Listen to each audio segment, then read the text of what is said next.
السلام عليكم. تداول نشطاء على مواقع التواصل الاجتماعي صورا لما قالوا إنه جراد يغزو السعودية.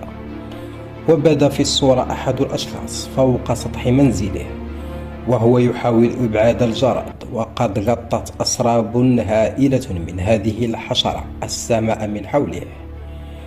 ويأتي ظهور الصورة المتداولة بعد نشر صور ومقاطع تظهر غزو الجراد لملعب الشرائع في مكة المكرمة خلال المباراة الأخيرة التي جمعت نادي النصر والوحدة، بحسب صور نشرتها وسائل إعلام محلية.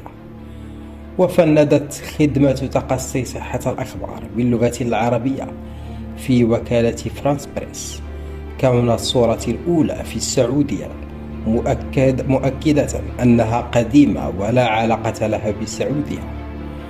وأكدت الوكالة أن هذه الصورة وزعت في 28 يوليو 2019 وهي ملتقطة في اليمن، وتظهر رجلا يحاول الإمساك بجراد من أعلى سطح أحد الأبنية الواقعة في صنعاء.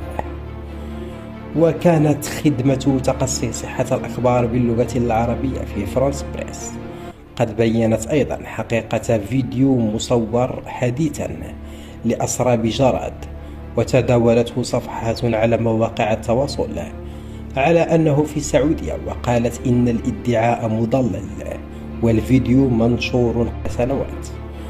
وتظهر في الفيديو أسراب كثيفة لحشرات، وجاء في التعليق المرافق: الجراد في السعودية يا رب سلم، الجراد آية من آيات الله.